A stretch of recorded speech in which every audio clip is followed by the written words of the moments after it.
ይሄን በማድረግ እንደማታዝኑብኝ ተስፋ አደርጋለሁ። ትንሽ ራስ ወዳድ ሆንኩኝ መሰለኝ።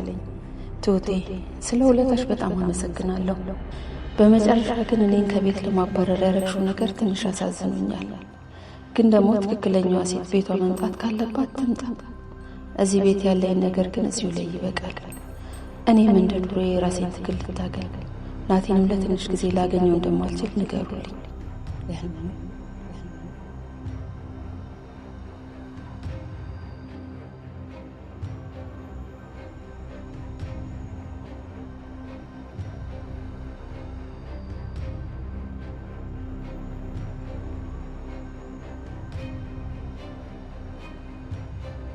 ነፃነቷን አግኝታ በሰላም ከልጇና ከአባዬ ጋር መኖር ከጀመረች ጊዜ አንስቶ ችግሮች ተደራርበው ደስታዋ ብዙም ሳይቆይ ሐዘን ቢጫናት አለም ከአባዬ ጋር ተዋደው አብረው ለመኖር እያሰቡ የነበረ ቢሆንም ነገሮችን ከያዘች ከግብ ሳታደርስ ማታቆመው ትሁት የአባዬ ቀድሞ ባለቤት በህይወት እንዳለች አውቃ ለእነሱም ካሳወቀቻቸው በኋላ አለሚ በፍጹም በነገሩ ደስተኛ አልነበረችም። ለዛም ነው ብጣሽ ወረቀት ላይ እንዳይፈልጓት ከዜሮ ተነስታ በራሷ እንደምትቆም ነግራቸው ከቤቲ ባገኘችው አንድ መኪና ብን ብላ ይጠፋችሁ። ናቲ ይህንን ሲሰማ ምን የሚል ይመስላችኋል? አለሚስ የእውነት ጠፍታ በዚሁ ትቅር ይሆን? ሀሳብ እንዲሁም አስተያየታችሁን ኮሜንት ላይ ጻፉልን። ከዚህ ሁሉ አስቀድሞ ከመኪና አደጋው እንደተረፈች የነገራት አባት አሁን ያለችበትን ቦታ ላይ ያሳያት እንደማይችሉ በቀጣይ ሳምንት እንድትመጣ ከነገሯት በኋላ ወደ ቤት የተመለሰችው ትሁት በቤት እንደደረሰች አባዬና አለም ከኪሱ ወጥቶ ስለተበረበረው ዋሌቱ ማን አድርጎት ሊሆን እንደሚችል እያወሩ ነበር። አለምም ቀጥላ ለነገሩ ምንህም ቢዘረፍ አይገርምም፣ ራስህ ነው ያጠፋኸው፣ ማታውቀውን ሰው ቤት ማስገባት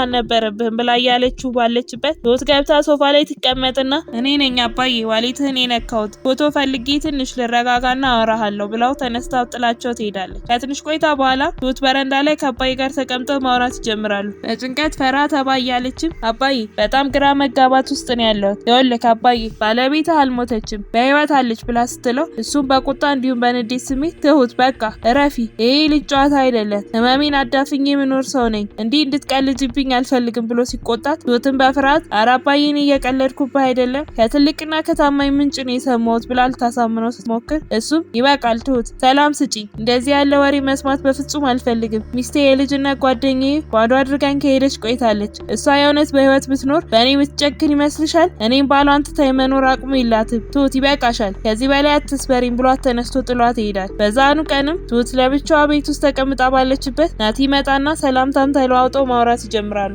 እሱም ይቀጥልና ደህና ነሽ ትሁቴ? እኛ እኮ ደህና ነን ብሎ ስጠይቃት በጥያቄው ግራ የተጋባችው ትሁትም አልገባኝም ምን ለማለት ፈልገ ነው ብላ ትጠይቋለች። እሱም ይቀጥልና ማለቴ አብረን ደህና ነን ወይ ለማለት ነው ትሁቴ፣ እኔና አንቺ ለምንድን ነው አንድም እርምጃ እየተራመድን ያልሆነው ብሎ ስጠይቃት እሷም አላውቅም ናቲ፣ ካወቅኩም የማውቀው ምን መሰለ ብቻዬን እንደሆንኩኝ ነው፣ አንተም የራስህን ነገር እያሳደድክ እንደሆነ ነው የማውቀው ብላ ስትለው ናቲም ሁላችንም የየራሳችንን እያሳደድ እንደሆነ አውቃለሁ ብሎ ሲላት ትሁትም እሺ ግን ይኸውልህ ናቲ ብዙ ነገሮች እያጋጠሙን ነው፣ ግን ደግሞ ማንም እየተረዳኝ ያልሆነውን ነገር ልንገርህ፣ የአባዬ የቀድሞ ሚስቱ በህይወት አለች ብላ ስትለው ናቲም በግርምት ድምፁን ከፍ አድርጎ ይስቅባትና አይ ትሁት አጥንቷንም ካገኘሽ ነው ማይሆን ነገር ነው እኮ የጀመርሽው፣ ይልቁንስ አባዬ እንዳያዝንብሽ። ቆይ ግን እንዴት የሞተችን ሴት በህይወት ስለመኖሯ ማመን የቀለለሽ? በእርግጥ አስክሬኑን የመፈለግ ሀሳብ ያመጣሁት እኔው ራሴ ነኝ፣ ግን ደግሞ ሳስበው አስክሬኑ እዚህ ሆነ እዛው ምንም ልዩነት የለም፣ ትርፎ ሀዘን ማብዛት ነው ብሎ ሲላት እሷን በንዴት ቆይ እኔን ማን ነው የሚረዳኝ ብላ ስትጮህ ናቲም እሷን ለማረጋጋት ትሁት እኔ እኮ አንቺን ሳልረዳሽ ቀርቼ አይደለም ብሎ ለማባበል መሞከር ሲጀምር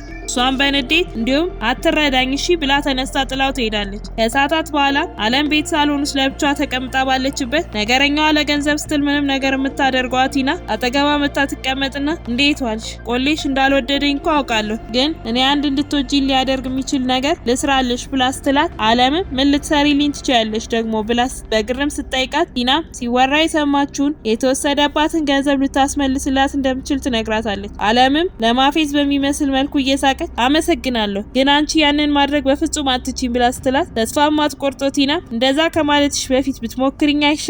ግን የሆነ ነገር ትሰጪኛለሽ፣ በምስጋና አይደለም የምታልፊው ብላ ብትላትም አለም ግን በፍጹም በሀሳቡ አልተስማማችም ነበር። ተነስታ ጥላትም ትሄዳለች። በነጋታው ጠዋትም ትሁት ቤቱን አስተካክላ ጨርሳ ትቀመጥና ከአባዬ ጋር ማውራት ትጀምራለች። እሷም ትቀጥልና አባዬ ቆይ ግን አንተ አዝነህብኛል እንዴ ብላ ስጠይቀው እሱም እንዴት አላዝን ትሁቴ አንቺ ሳትረጂ ስትቀሪ እንዴት አላዝን ብሎ ሲቆጣት እሷም እሱን ለማሳመን ግን እኮ እውነቴን ነው አባዬ ፎቶዋን ለትልቅ ሰው አሳይቼ በህይወት መኖሯን ነግረውኛል ወደ ቦታው እኮ ያልወሰዱኝ ስለቸኮሉ ነው ብላ እያለችው ባለችበት አለሜ ትመጣና አጠገባቸው ትቀመጣለች። አባዬም ይቀጥልና እንደውም አስክሬኑ እንዲመጣ አልፈልግም ወሬውም ዳግም እንዲነሳ አልፈልግም ብሎ ሲላት ትሁትን በግርም እንዴ አባዬ ምን ሆነሃል ግን ደህና ነህ ብላ ስጠይቀው አለምን በወሬው መሀል ትገባና ትሁት ተይኝ ካለሽ ለምን አትተዩ እንዴ ምን ነው መቃብር ቆፍሬ አስክሬን ካላስነሳዋልሽ ብላ ስትል አባዬም ይቀጥልና ልክ ነሽ አለሜ እኔ ተውኩትንና የረሳሁትን ነገር ውስጥ በድጋሚ ገብቼ መጨነቅ አልፈልግም ብሎ ሲል አለምም ትቀጥልና በቃ ካለሽ ተይለት በቃ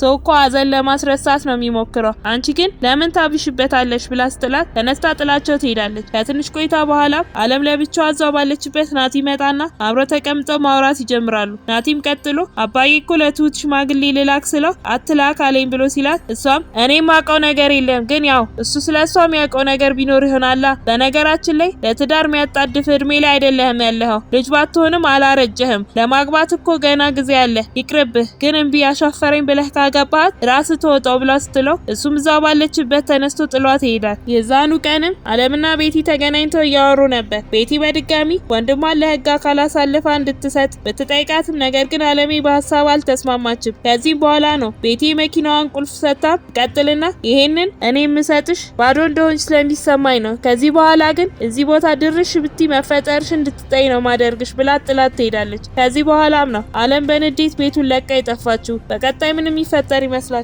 ሀሳባችሁ ኮሜንት ላይ ጻፉልን።